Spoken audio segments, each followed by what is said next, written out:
The autumn wind is a pirate, blustering in from sea. With a rollicking song he sweeps along, swaggering boisterously. His face is weather-beaten, he wears a hooded sash, with a silver hat about his head and a bristling black mustache. He growls as he storms the country, a villain big and bold, and the trees all shake and quiver and quake as he robs them of their gold. The autumn wind is a raider, pillaging just for fun. He'll knock you round and upside down and laugh when he's conquered and won. You can't make this shit up.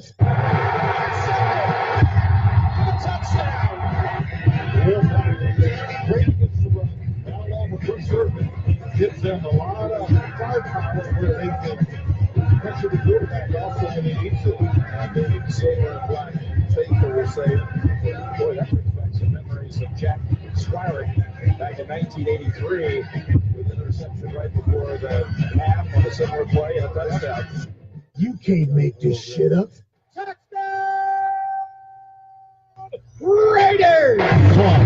He's got it. He sure does. He's got Cooper. There he goes. And Bo Jackson to the 20 and out in front. And only one man to catch him. He's running down. He had the angle, but there goes Bo. And nobody catches Bo. Touchdown. Touchdown! Raiders!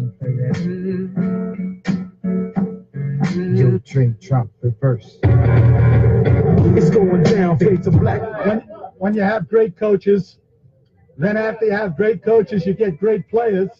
You have a great organization, and you tell them one thing: just win, baby.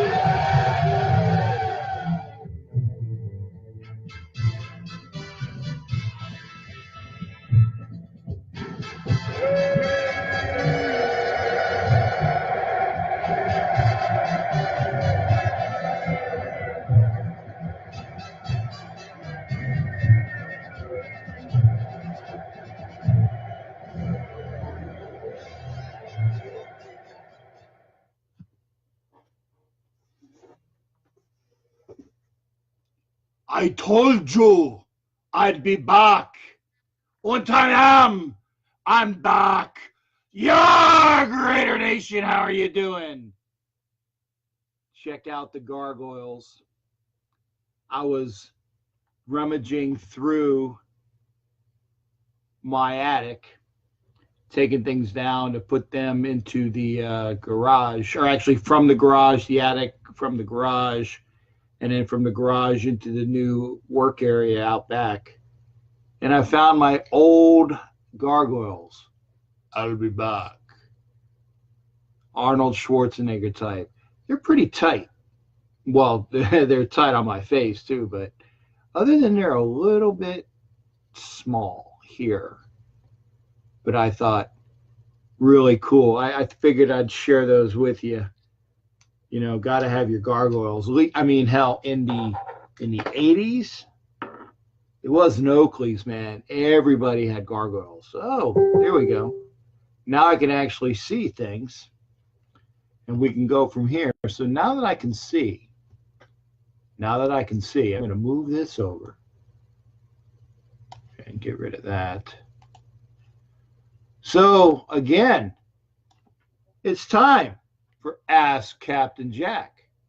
I see everybody is in here. I'm going to turn this around now. I got that done. I'm going to make sure the full effect of the glass is on. Looks to be that the comments are flowing. Don't want to jinx it. But, remember when everybody was asking me, hey, what's the number? Okay, let me move in forward here. If you can't see the number, and again, very primitive artwork here. I was busy today. I actually had to go to work for a little while. I'm always busy. But at least you can't say, I don't know what the number is. If you can't see it behind me, actually it's over there too.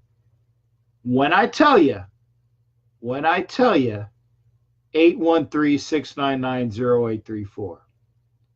We got lots to talk about. We got 2 hours. Remember, we're starting here on Raider Reaction And then we're going to go over to the Captain Jack page at about 11 o'clock. It might be a little bit after the hour, depending upon if we have somebody on the line. But we will go over, I promise. So, yeah, Steve, trust me, it'll be nice when I get all of this stuff actually up on the new wall. Big L was goading me today because we have one of our Raider Reaction crew members, Sunshine, coming over, and she says she's going to get her studio up. And I'm like, she'll probably have her new studio up before I do. And she just moved here, like today. I hate contractors. I hate them. I effing hate them. If you're a contractor and you're actually responsible for doing the job when you say you're going to do the job, then you are in the minority, as far as I'm concerned. I'm sure there's some good contractors out there, but hey, so Lincoln's going to go up there with Musburger? You know, I was going to say, Steve, I got it on the thing. I'll try to do that. You know what? I will. Thanks, Steve. That's a good reminder. Number is 813-699-0834. I'm going to say it. I'm going to pin it. I don't know if it went through or not. Here we go. Now the comment is pinned.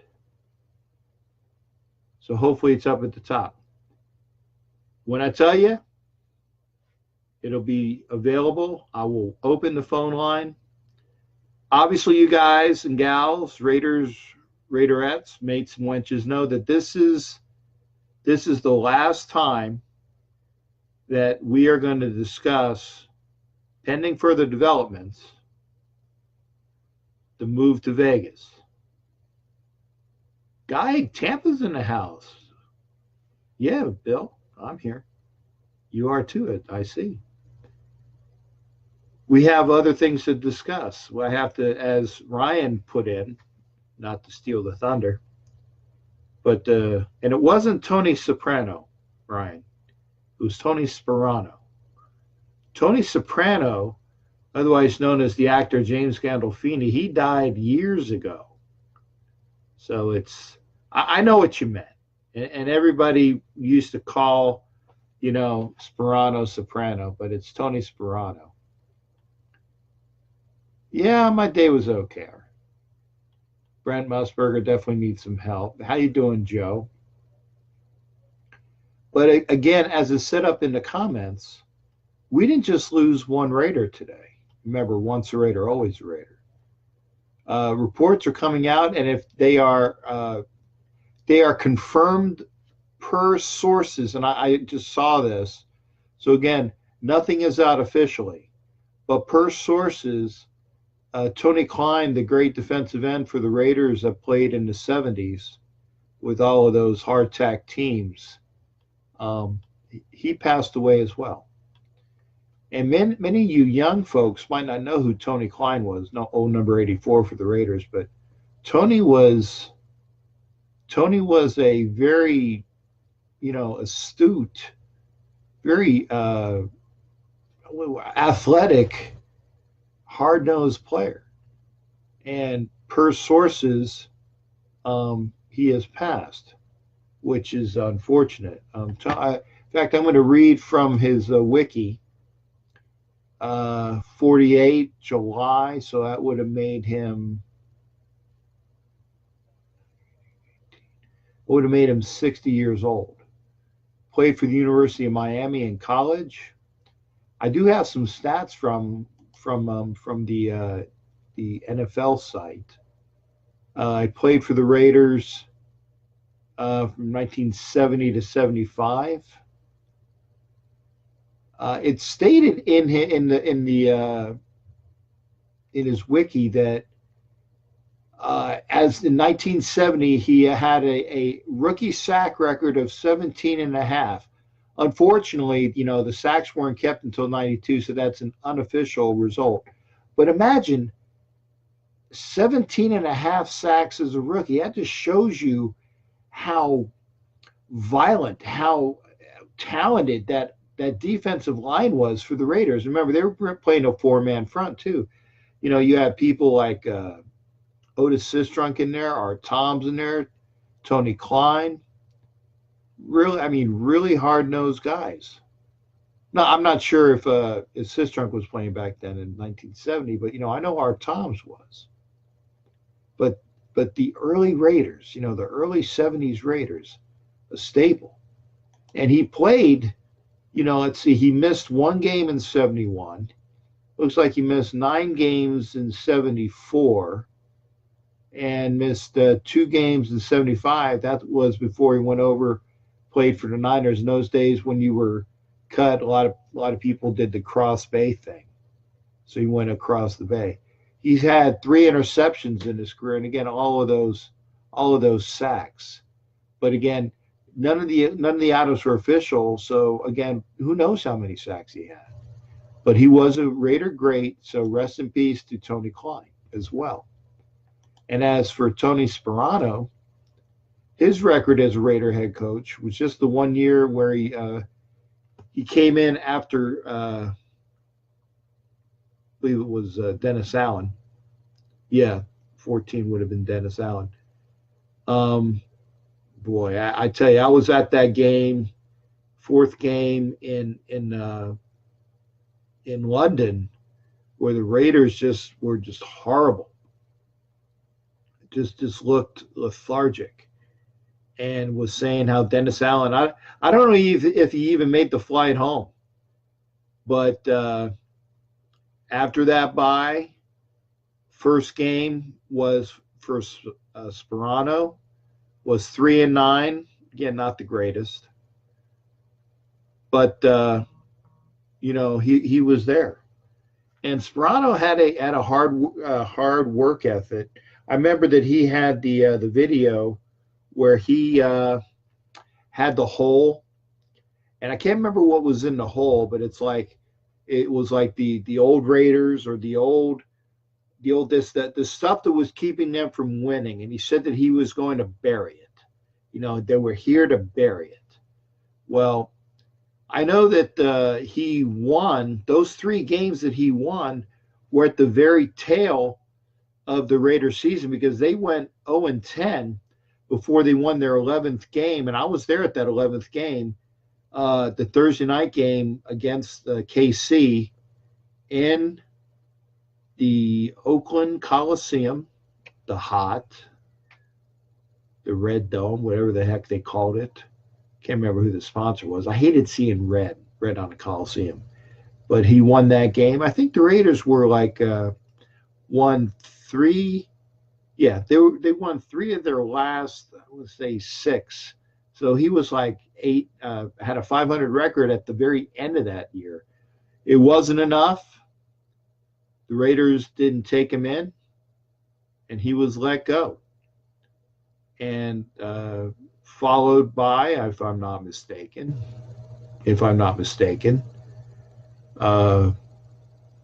Jack Del Rio, 15 and 16. And then last year, or 17, yes, that would have been Jack Del Rio. He wasn't taken on.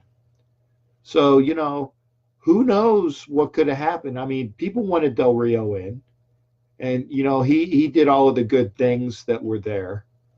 But Sperano unfortunately didn't last, but he was a great offensive line coach. In fact, I think that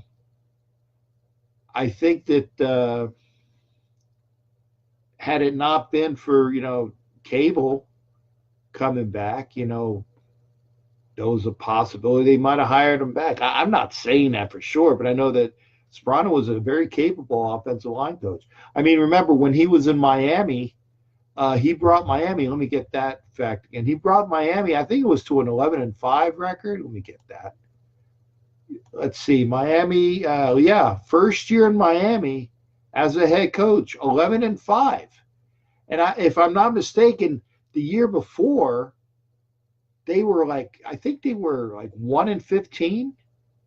The year before, I'd have to check that, but I know that he flipped that Miami team from. I know they had a losing record, but from a losing record, I believe that they were 1-15 to 11-5. Got a wild card playoff game, lost to the Ravens, but played around 500 balls, 7-9, 7-9 in 09 and 10, and then fired in 11 when they went 4-9. But he was a very good coach. So again, rest in peace to Tony Sperano. Rest in peace. If it is true that Tony Klein has passed, rest in peace to Tony Klein. So we're on what we should be, which is where we're going to be talking Raider stuff, but we're also going to be talking about that move. Yeah, I hate this. This is the one that I've been dreading to talk about for a while. But we're going to talk about it. I think if Ruben might not be watching this yet. I know when Ruben watches it, everybody just really gets pissed. But you know what? He calls in. So having said that, I'm going to go to my Google. I'm going to change it over. I'm going to move it on over to my correct Google Hangout. And God, I hope this works. So call in. Line is open, 813-699-0834, 813-699-0834. I got one line, and we'll talk about that move. I know it's a heady subject. I know that most of the fans that are within the Bay Area, obviously they're pissed. You'd be pissed too. But remember that Raider Nation is the whole nation and the world. Raider Nation is worldwide. Worldwide Raider Nation. So again, the fans that are in the Bay Area they're upset. This is the second time that their team has been taken away. So we'll be listening for that.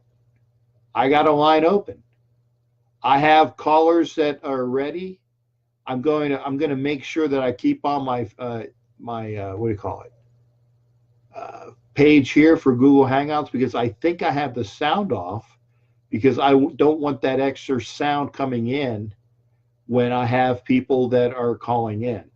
So I got the line open. I'm not watching myself right now on Facebook. So we'll see. Line is open. 813-699-0834, 813-699-0834. Line open. We got lots to talk about. One thing that I was reading today as well was that they were talking about Raiders with overblown contracts. And I can't remember the sourcing of it, but I was reading it when I was at work when I took a quick break.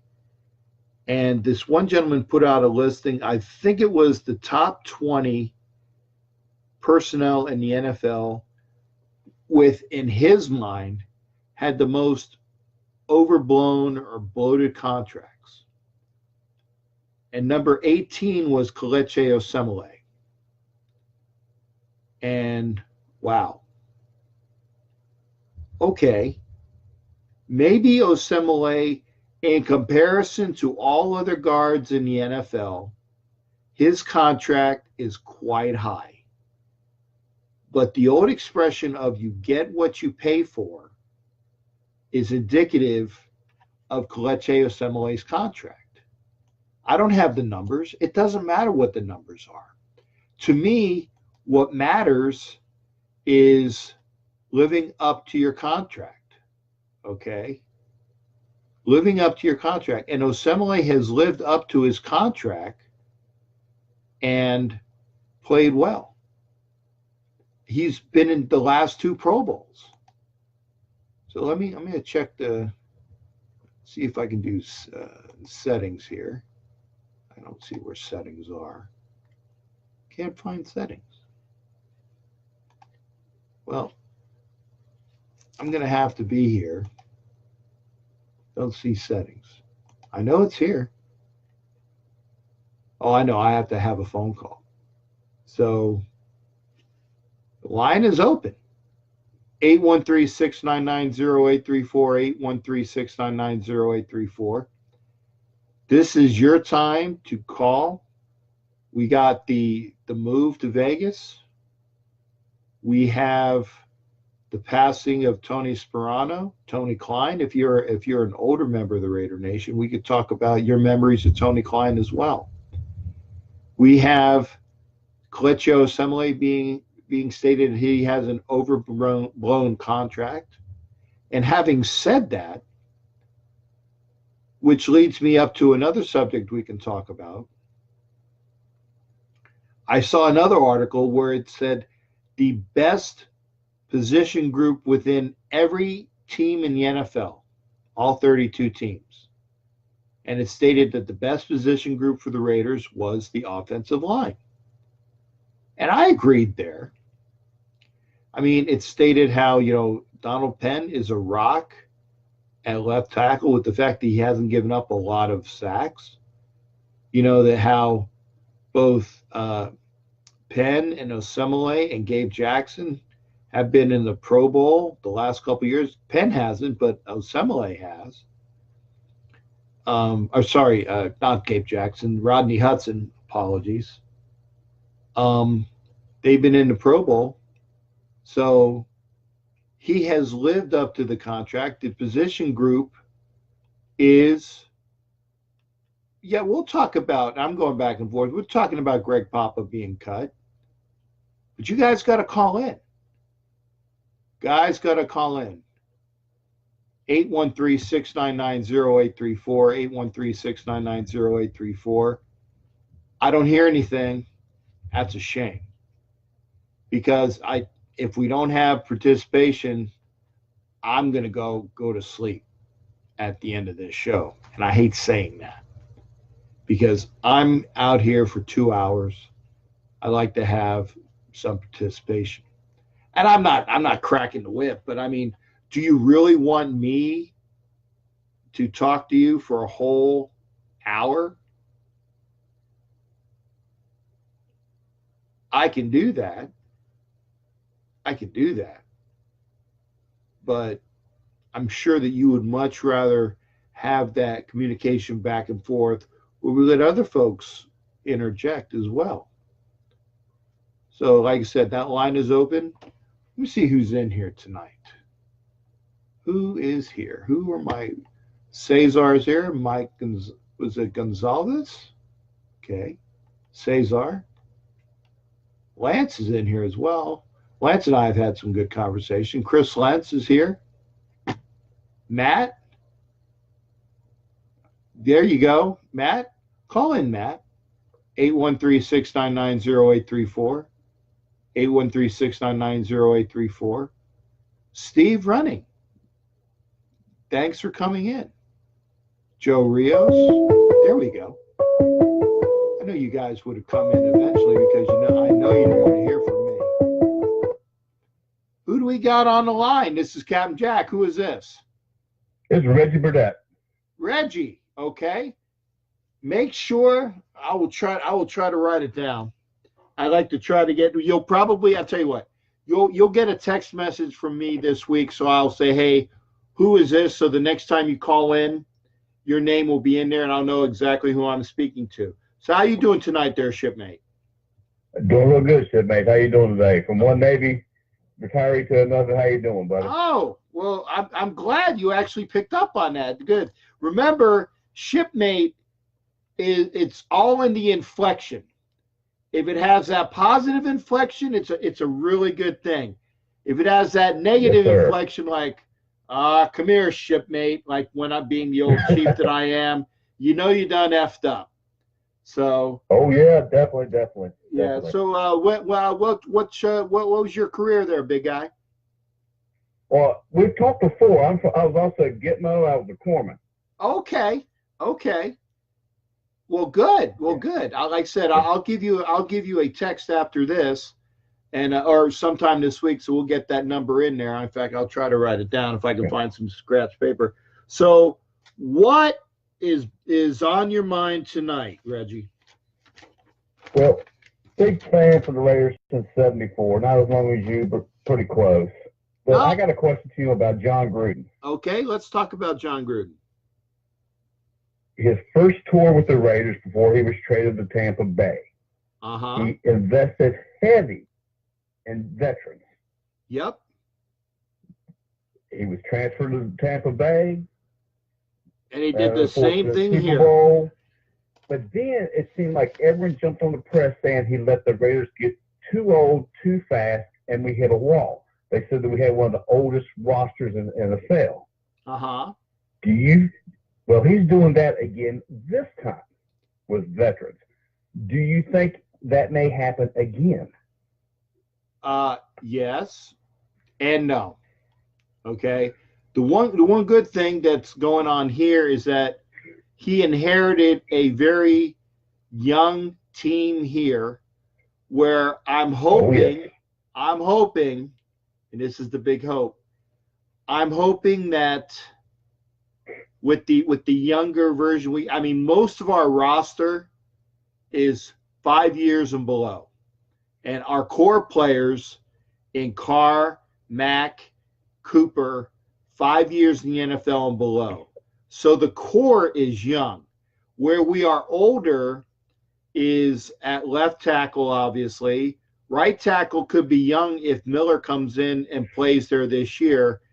Linebacker is both old and young with the guys that we came in that know how to play Gunther's defense. They're older, but we have some of the youngins there as well. So there's more of a mix match of the older veterans with some of the younger guys that we got. So it's all up to the younger players to either gel and push these starters out, or bad things can happen down the road. I think that obviously Gruden is more comfortable talking with veterans, and in that respect, that's why there's a lot of veterans on this team. But if you take away a few of the key members, we still got a young team. So we're gonna have to watch out for that. But hopefully, it won't be an issue with us. Well, I agree with you on a lot of points on that, but I think the major difference is it's not Bruce Allen and we got Reggie McKenzie. True. I think Reggie McKenzie's done a really good job. We got us Derek Carr, Khalil Mack. Now, even though we have to give some of the credit to Gruden and his boys, we got Mo Hurst, Arden Key. I agree with you that a lot of our core is young. But then I see Derek Johnson, and I see Reggie Nelson, and I see Penn, and they look like they're getting a little old and long in the tooth. Right. But remember, though, that DJ, to me, is a 1-year stopgap. Reggie Nelson, to me, is a 1 year, even if he gets through this year, to teach what he knows, and he's gone. Okay? Even Breno Giacomini, who's allegedly going to be our right tackle this year. Wow, I don't know if you guys heard that, but that is some heavy-ass thunder. So I might want to back down the hatches. But Breno Giacomini is a stopgap at right tackle that's brought in to teach the cable system. All of these guys that were brought in that are older, that are longer in the tooth, are supposed to teach the system. And if they make the team, fantastic. But I can almost believe that maybe one or two of these guys that are in here in camp that are going to be teaching the system for their coach, either Giacomini with the O-line for cable, the linebackers like Whitehead and the other guy whose name escapes me, that's playing linebacker, teaching the Gunther system. Lamore, there you go. Thank you, sir. And Nelson in the back of the in secondary is going to be teaching the Gunther system. So once that teaching is done, and granted, here's the thing, they're not going to. Most veterans are not going to help you out, but they are going to have to be taught. The younger players are going to be taught by osmosis or taught by visual sightings. It's like, hey, how do you do that, or where did you get that information from? So some of it's going to rub off. Whether the veterans are going to be good in their souls, and I thought that I don't know if you caught the interview I had with John Madsen the other day, where he said that basically the veterans aren't going to help you out, and that's obvious because it's a very dog-eat-dog world, and the veterans know that the younger players are there to take their jobs. So some of it's going to be taught by either listening to what's being stated in the meetings and being doing and empathize, not empathizing, but basically putting yourself into what the veteran is doing. These are the younger players. So, and also in the case of DJ's never played under Gunther, so he's going to be learning a new system as well. But he has those like 12 to 14 years. I don't know how old he is, but he's got a lot of experience. He's got all that experience to that he can learn from, or that he can use as his backdrop. So we'll see. I don't think Giacomini lasts through training camp. I'd be very surprised, but he's there to teach. Miller is going to eventually be flipped over to left tackle. Parker allegedly is going to be flipped into right tackle, and then even David Sharp is there as a player that can be playing that right tackle position if Miller isn't ready this year and shows more than Breno Giacomini, and that concerns me, the offensive line as well. So I know this is a very convoluted way of saying it. We have the older players that are going to be teaching the younger players through their actions, through their thoughts, and we'll see what happens. I actually don't think that Nelson makes the roster, or if he does, he's on a very short leash because we got too many good safeties back there that are going to be wanting to take that job. If Nelson lasts the year, I think it's only a one-year rental. Well, I think Worley will move from corner to safety. Okay. Him and Gilchrist together will be a good tandem. Most definitely. But remember, you got the young guys of Joseph and Obi at safety as well. Plus, you have Walker and the young kid that came in from Utah, who I always forget his name. These are young players, and you also got Luani if he survives through those cuts. Remember, Worley is probably just like Gilchrist. Worley and Gilchrist can play both corner and safety, so we'll see what actually happens to them. Figure Conley's going to get on the one corner, and then the other gentleman that we got from the Colts is going to be the other corner. So those are your two starting corners right there, barring injuries. I agree. Well, thanks a lot for talking to me tonight, Captain Jack. I don't want to eat up everybody else's time. Good talking to you. Okay. Well, like I said, until we got phone calls, and I forgot to mention, I have it here, and I don't. Well, let's see. You were on for only 10 minutes. Hey, thanks again, there, shipmate. I will get your number, and that was Reggie, correct? Yes. Okay. Yes, sir. Yes, sir, Captain Jack. You have a great Navy day. All right, you do too. That was Reggie, my bud, the corpsman, from us being together in Gitmo. Nice time down there. Kind of, sort of. I got Gitmo stories, but I won't tell you. I'm supposed to be doing timing on the calls, but you know what? I'll do that when we get a bunch of people to call in. Line is open. So we have that line open, 813-699-0834. Bear is in the house, so Raider. So let's see it. That line is open. Who wants to chime in? Because that was a damn good question. Damn good question. And I didn't have any prep for it either. So I hope my answer makes sense. this is going to be a transition year for the Raiders. And that's one of the reasons why I have the Raiders as a 8-8, 9-17. Everybody else has us, I shouldn't say everybody else, but a lot of people have us winning. If you're not Colin Cowherd, who has us winning only 5 games, he says we're a train wreck waiting to happen. I don't think we're going to be that bad. I really don't. Carr was on an MVP year in 2016 until he broke his leg, technically the ankle. Mack is a defensive player of the year a couple years ago. And once he gets into camp, he's going to show that. We got a lot of good players on this team, but it's going to be a little while till we gel. It's going to be a little while till we gel. And that's one of the reasons why I think we're going to lose that first Monday night game. And people hate me saying it.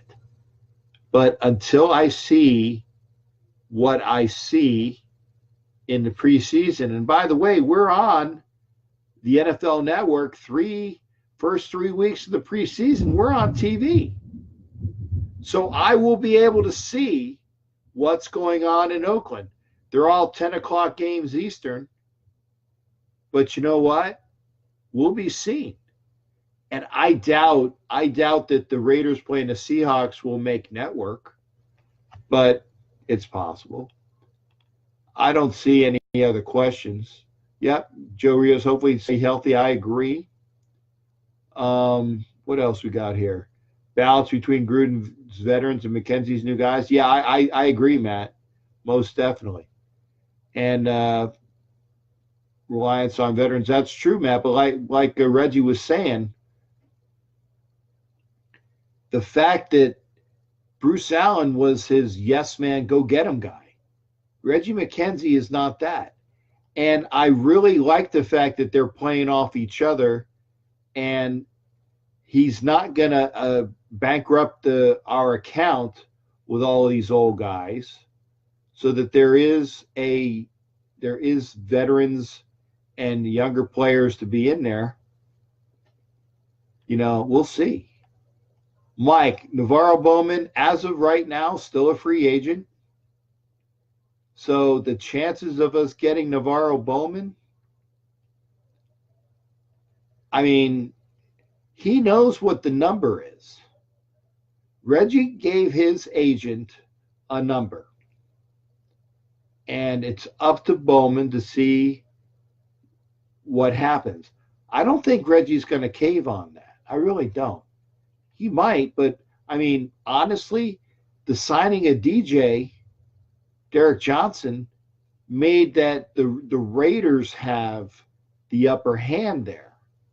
You know, we got the veterans. We got Whitehead. We got Lamore. We got DJ. You know, we got the young guys. I'd love to see Bowman back. But until he comes in on what we give him as what our number is, I think Bowman is outpricing himself, because he would have been signed already if his number was amenable to all the other teams that he wants to go to. Bowman is going to have to come down on his asking price, and that's not just for what the Raiders want, or it might be for the entire NFL, because Bowman is an all-pro, very capable linebacker. We saw that last year, how in a matter of hours after he was signed, he was running the defense. Now, granted, the defense was Mickey Mouse last year. I mean, basically, Bowman could have been the defensive coordinator because with Ken Norton Jr. running it. My goodness, how awful that defense was. But Bowman came in there, had those calls within days, within hours, actually. I think he had like 36 hours before he played the first game. And I believe that first game was the Kansas City Thursday night game. I believe that was his first game. Somebody checked that, but I think I'm right. So we'll see. And until such a time, Mike, Bowman isn't going to be a Raider. It's a shame, but we'll see what the asking price is. And speaking, I'm glad I actually segued myself. Speaking of asking prices, I read another article today where it says it appears that the Raiders and the agent for Khalil Mack have been doing some talking within the last couple of days. So hopefully, a new deal for Khalil Mack will come into effect soon. What soon is relative, but I think it'll happen. So we'll see what happens on the Khalil Mack front. So hopefully that'll be done quickly, and we'll go from there. Scary year. Gruden knows his X's no. No, Mike, I don't think the game has passed him by. I honestly think that, the day-to-day of what is going to be done with a team is going to be newer to him, because things there are different. By the way, we have a line open, 813-699-0834. 813-699-0834. Line is open. Let's hear those calls. Gruden was stating how, the difference of when he was coaching, about how, he didn't have the sabermetrics. He didn't have all of the computer data. He didn't have, the regimentation of about, what they had in the past. So he said, I want to, and he was even kidding about do we call it data or data? Data or data? Doesn't matter. Well, good. Saved by the phone call. Okay, Jerry D, call back in a minute. Tommy B, I got you on the line. Jerry D, call back in a couple minutes. How you doing there, Tommy? I'm good. Talk to me, Hey, did you see the article that came out where John Gruden said he was confident that Mack would be in camp? No, I didn't see the article, but like I said, I'm going to be doing this again. Jerry D, call back, brother. At least I know who it is. I'll see if I can get the settings where I don't hear it. Oh my goodness, there's a way to do this. Yeah, we'll have to do this. There's a way, but I ain't gonna mess with it right now. Tommy, I'm sorry. I didn't see the article. Like I said, the one article that I did see was how the writer stated that the Raiders are talking with Mack's agent, and they believe that he's going to be in camp in time. So it's quite possible that Gruden is using the same sources that he believes that they're going to be in camp. And remember, camp starts in about a week or two. So it's really quick. I'm wondering if he hasn't been talking to Mack the whole time. It just said that he just didn't know. Well, it's not tampering if he's already on the team. So in that respect, he can talk to Mack all he wants. Whether he would talk to Mack in a possible, and I don't like to use the term usurp, but that is a Reggie thing. So I probably think that Gruden is probably talking to him, saying, hey, brother, we need you in camp as soon as possible. We know that you got X amount that you want, and that's going to be up to your agent and Reggie getting together, but we want you. So in that respect, I think that's probably what the talk is about. Mack already has a copy of the playbook, so at least he knows what it is on paper, but he doesn't have the in the ears time where Gunther is out there teaching him on the field, and that's what he's missing. So hopefully that will happen, and he will be coming into camp. Again, that's what all reports are. The same report stated that Aaron Donald's going to be in for camp, and he's in a similar situation. So we'll see if these guys get their butts into camp, and I most certainly think they will. And if you can, go ahead and cite the report if you can find it, and this way we'll have it to say according to this source, because I work as an analyst, and if I don't see it or I don't see the source, I don't believe it. I know. I posted it in a bunch of groups. I can send it to you or to your wall after the show. That'd be fantastic. After the second hour, if you do a second hour, I'll send it to you to your page or to your actual personal Facebook page. Yeah, go ahead and send it. Go ahead and send it to the Captain Jack page, and also send it to the my personal page. I'd like to see it, because again, I know what the source that I had was, and I can't remember it didn't cite Gruden saying it. It stated that the Raiders were talking with his agent. So that makes me feel better. Whether it's a good source or not, we'll see.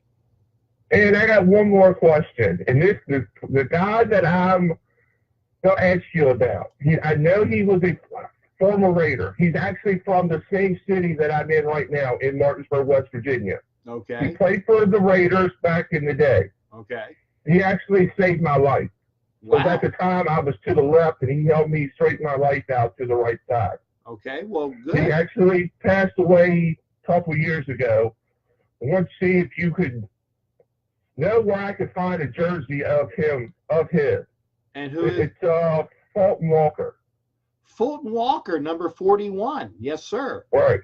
I know that the only way, I haven't seen any that are available, and rest in peace to Mr. Walker, great return guy for the Raiders, by the way. Yes. After a great career with the Dolphins. I'm sorry to hear of his passing. I sometimes people pass and you forget that they're gone. As far as your question, the only way you're probably going to get a Fulton Walker jersey is actually two, is eBay, or, and I don't recommend this unless you have money to waste, those Chinese sites that say that they can make any jersey, but buyer beware. I mean, I've got pictures that he's autographed, and I've got like different stuff. Because like I said, I even had him, and he used to coach, was assistant football coach here at the high school and everything. Yeah, I heard nothing but good things about Mr. Walker, dating back from obviously my time here in Florida and his time with the Dolphins. So, I got a couple buddies from down South Florida that, Which one, Kevin? Kevin who? His son. No, actually, I don't know any of his family. I just heard good things from people that knew him from his time with the Dolphins. Oh.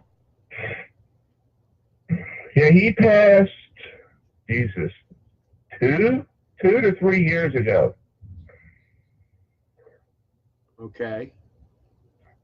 But, I mean, I've seen, like, highlight tapes of him, but we just wanted to see what else you knew about him that I didn't already know. No, like I said, his death might have escaped me from my memory. We've lost a lot of players recently. In fact, you can make a mini Hall of Fame from the amount of players that we've lost recently. A lot of defensive players as well. So hopefully that won't continue. I mean, I know that the old adage, there's only two things that are guaranteed: death and taxes.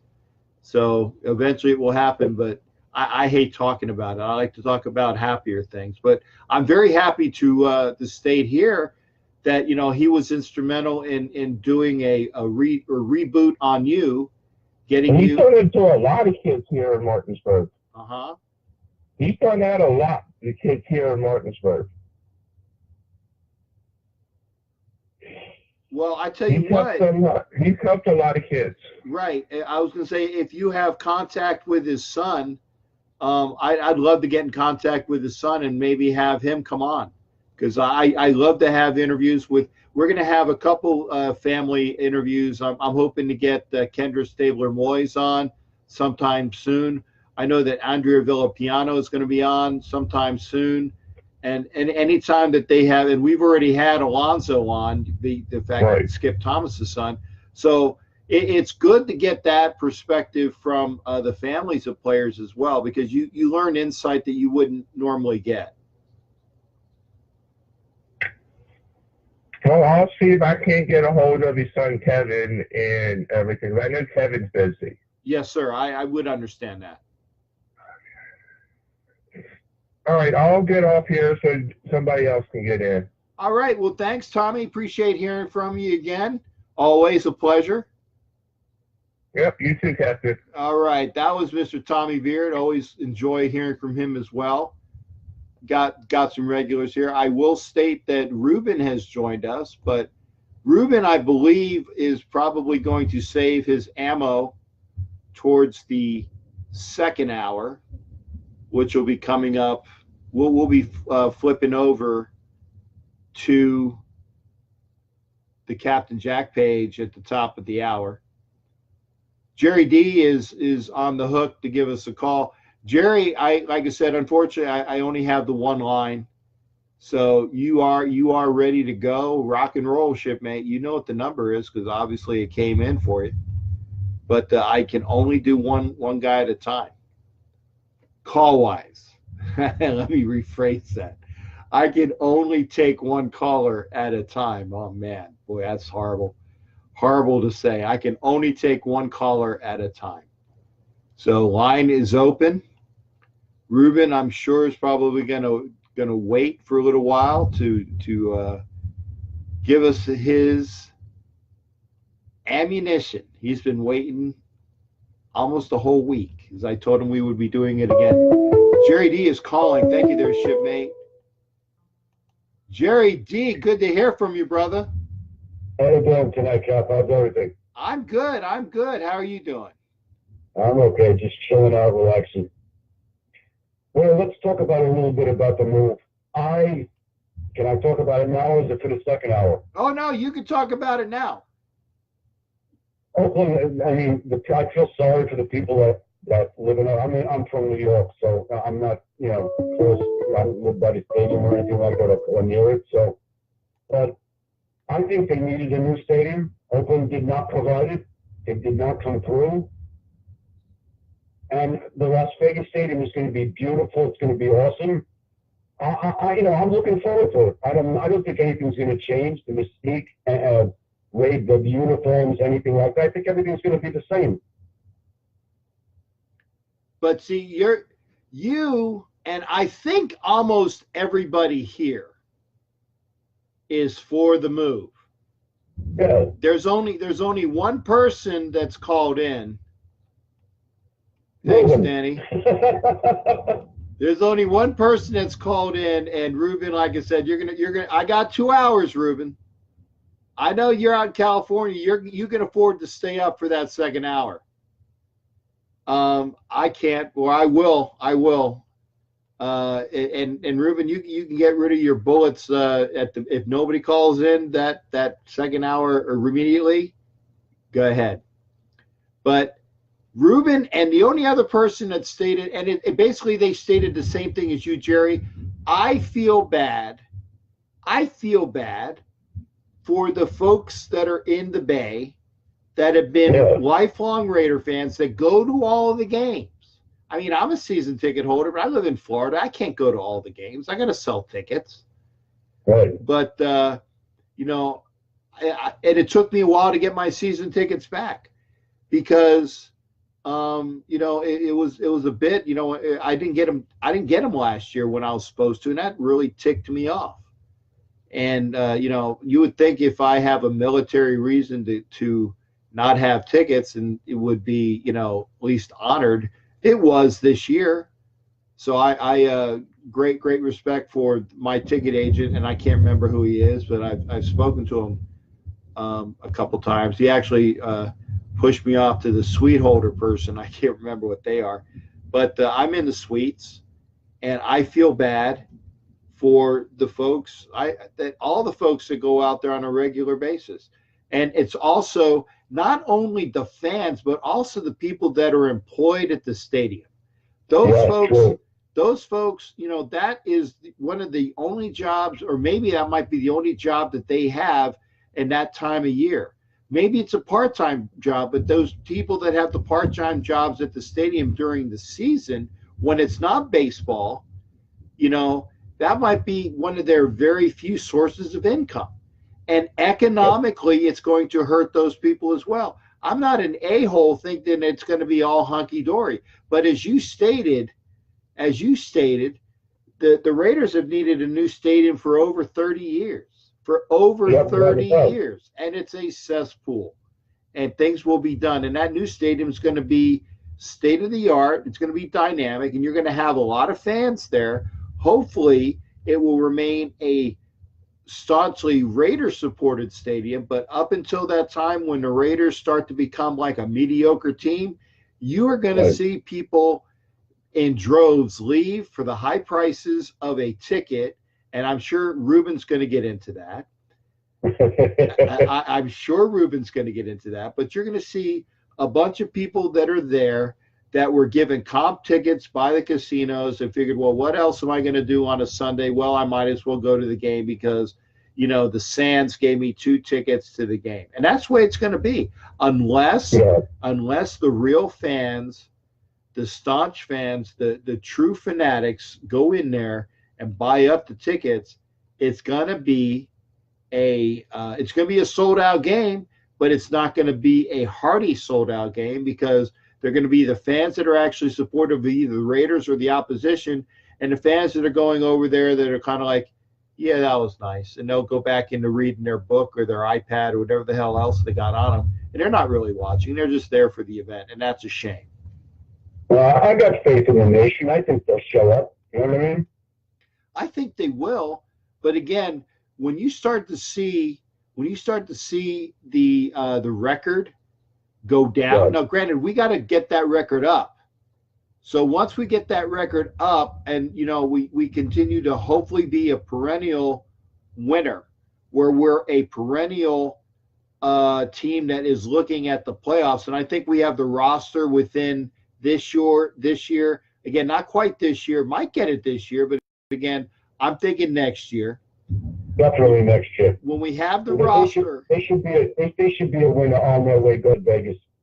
They will be, but then here's the thing: say they're only a winner for the 20, 21, and 22 season. Let's give them 3 years, okay?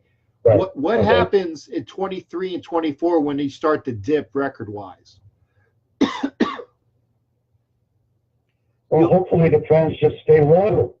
But it comes down to loyalty. Right. You're going to run one thing. You're going to, then you're a bandwagon fan. Who the hell needs you? Exactly. But remember, a lot of those bandwagon fans are the guys that are buying up those extra tickets. They're the ones that are the remaining. Hey guys, we got tickets. And then the bandwagon guys are, sure, I'll buy them. Now, granted, most of the fanatics, most of the true and dyed in the, well, I ain't going to say dyed in blue, dyed in the black and silver are the ones, God, did you guys hear that? Did you hear that?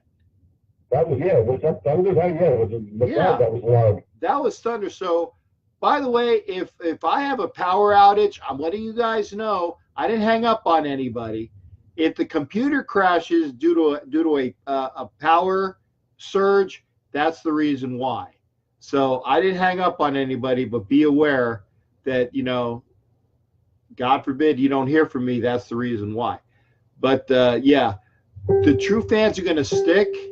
We'll see what happens with the fans that are not really dyed in the wool. There you go. I know Ruben's going to come in later with his Mark Davis rant. Yeah. I think Mark Davis is, he brought in Gruden. I think the guy wants the best for the team. I really do. He does, in my mind as well, or he wouldn't have hired Gruden. He wouldn't have actually, in my mind, he didn't overpay for Gruden, but he had to give something more. He had to give something more than what he was getting at ESPN. He had to give him an enticement to leave ESPN because ESPN was his employer for so long. Definitely. And Jerry D, I'm up against the break, partner. Is there anything else, or did you want to continue on the line when we go to the second hour? Right, I'll charge my phone. I'll get you in the second hour. Okay, well then I'm going to say goodbye to you now. That was Jerry D. Always good to hearing from him as well.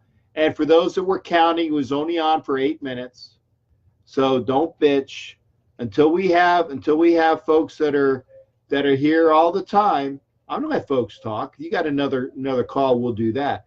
But that is the conclusion of the Raider Reaction show for Sunday night. Ask the Captain. Join you. Yeah, Jerry, I clicked off, Jerry. That's why. You said you would call back in, so that's why I wanted to have a clean break. You are welcome for the second hour to call back and recharge the phone. There you go. And we'll be doing it again. This is the end of hour 1, Raider Reaction. Ask Captain Jack. We'll see you guys in a little bit. Be sure to go over to the Captain Jack RACK'em page, and I'll be right over there in just a few minutes. Yar!